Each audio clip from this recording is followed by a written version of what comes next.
And now I'm here to welcome Amy Levek. Amy, thanks you, for Peter. joining us Yes. today. Always nice to see you. My pleasure. And Amy is here today to talk about a new community housing trust, right? Right. It's the Trust for Community Housing, and it's a nonprofit organization. And we've been established to bring more resources to the question of affordable housing. Well, the question of affordable housing is a big one, as we know, but some people watching may not really understand why this is such a pressing, urgent issue in this community. Can you give a little bit of background on what's Sure. happening in affordable housing or not happening or both? Well, affordable housing is absolutely critical to maintaining community, first of all. If you don't have people living and working here, you don't have a community.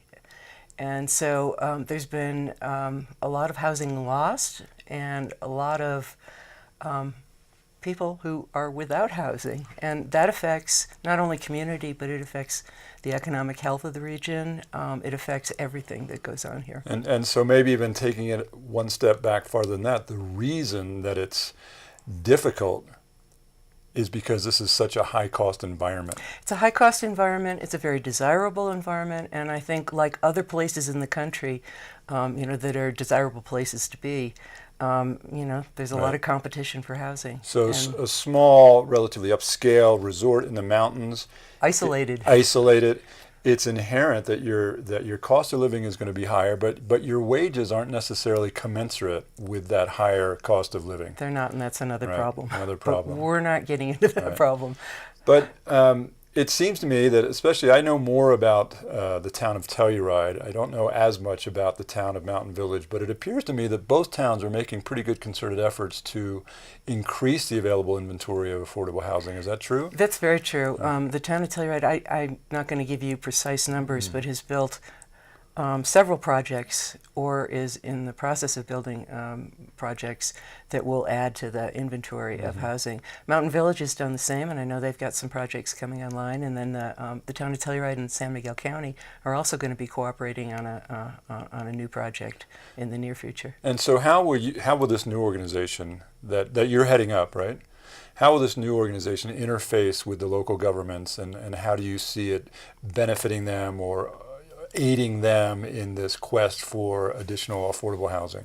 On several levels, Peter. Excuse me. Sorry. Yeah. Call me whatever you want. We're doing fundraising to establish some new programs. First of all, we're going to be doing a housing opportunity fund that will help people get into housing through assistance in down payment, assistance in closing costs, and also perhaps some initial first and last month rent.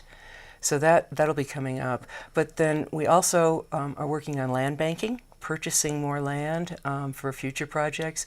And, ICS is working very closely with both governments in the region and with businesses. And have those governments, have they sort of signed off on this? Are they involved in the decision making in terms of approval of this new organization, or is it strictly independent of all of them? We're strictly independent, but we've been working very closely to make sure that what we're doing or what we're anticipating doing will work and will help them in doing their job. Okay. So I look forward to partnerships in the future. And in terms of your funding for this new organization, is that a combination, as it typically is with nonprofits, of donors and grants and fundraising events? Is that? Yes. Yeah. Yeah. We have. We're really fortunate to have had a challenge grant of $100,000. What's a challenge grant? It means that we will get that $100,000 if we can raise it from other sources. So it's like a matching thing. A matching grant. I got it. Cool. Yeah, That's really good. cool. Yeah. And is that a local or state or federal kind of grant? It's an anonymous donor. Oh, that's very cool. Yeah. Nice. And, it's working. Since we announced last week and have the website up and running, we've been contacted by several individuals and organizations that are interested in helping. So it's very heartening. So are you up and running now? Are you Yes. in position? You've taken on your responsibilities for this new organization? We're up and running.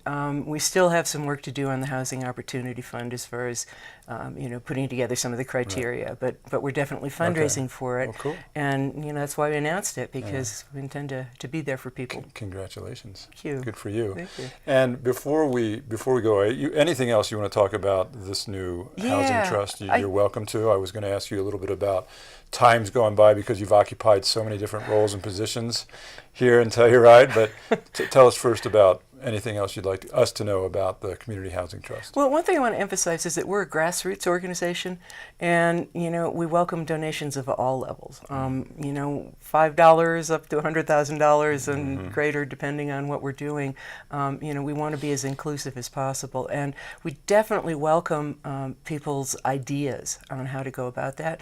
If you go to our website, there's a link to share your stories, share your ideas, let us know what you think about what we should be doing. Cool. So we welcome that input. And the website address is? trustforcommunityhousing.org. .org. And also, Amy, can you tell our viewers, how is affordable housing currently funded? Where is the money coming from, whether it's Mountain Village, Telluride, or the county? Generally speaking, where does that money that funds these affordable projects come from? Generally, it's taxpayer money, and then it's replenished if units are sold. For instance, the town had the Spruce House project, and those units were sold, so that money went back into the housing fund. Mountain Village, I think, has done primarily rental housing, so the money comes from rent as well as taxpayer money.